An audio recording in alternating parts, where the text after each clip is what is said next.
I want to talk to you about terrorism for a moment. Terrorism is when someone uses violence to advance his or her political or religious agenda. Here in Israel, terrorism has been on the rise over the past year. Dozens have been murdered. Hundreds have been injured, not to mention those who have bear witness to these traumas. And yet, the media does not label these as terrorist attacks. Why?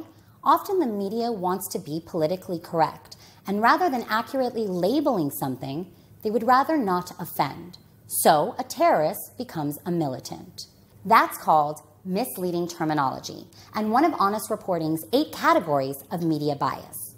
There's no doubt that terminology is very important. You know, if you're calling an area of land occupied, if you're calling an area of land by an Arab term like West Bank as opposed to a Jewish biblical term like Judea and Samaria, that makes people feel that this is something that was taken away. And when it comes to war also, if you are showing favor to one side, then you are skewing the way people are going to view your report. Foreign reporters who are assigned to the Israel story or the Israel-Palestinian story are pressured to use the word militant Islam or Palestinian militants and refrain from using the word terrorism for fear that they will impose a value judgment on attackers against Israelis or terrorist assaults. On the other hand, when they report on terrorism in their own countries, they very frequently, if not always, use the word terrorism.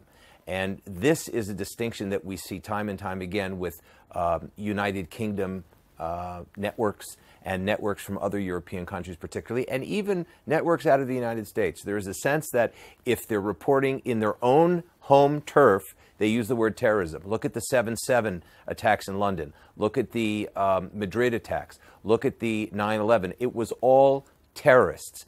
But when they report on what's happening in Israel, there is this tendency to politicize what is essentially terrorism on their own home turf and call it militants or militancy because they want to avoid attributing the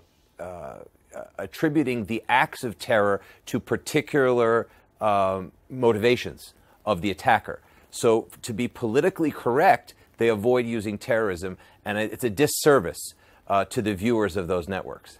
You know, the argument usually given is one man's terrorist is another man's freedom fighter.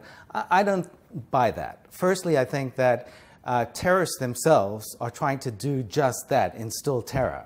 The worst terrorist attack in history, 9/11, 2001 in New York, in the United States, was clearly a terrorist attack. If it affects you, you're very quick to call it terrorist. To use the word militant, the sort of neutral term that many media use to describe even what ISIS is, the Islamic movement is doing, to me downplays not only what they're doing, but it also doesn't describe the terrorist act. It's politically motivated, and we know that because the same media outlets that hesitate to call such people terrorists have no problem calling Jews terrorists, as we've seen where there have been Jews who have committed acts of terrorism against Arabs, and they have no problem referring to them as terrorists.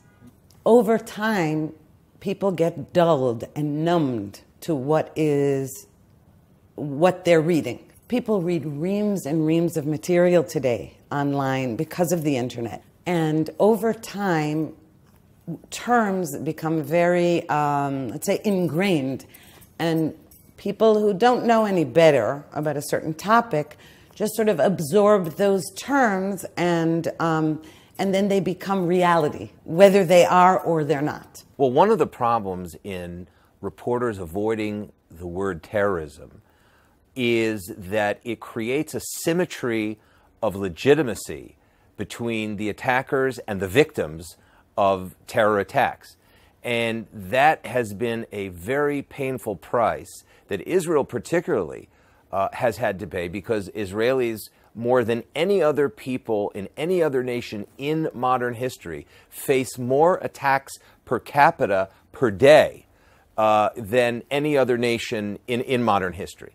And one of the main challenges of Israel is to assert its own legitimacy and rights to self-defense in the face of ongoing reporters and Western reporting who are creating a false symmetry, equality between those attacked and those attacking because of this problem of language.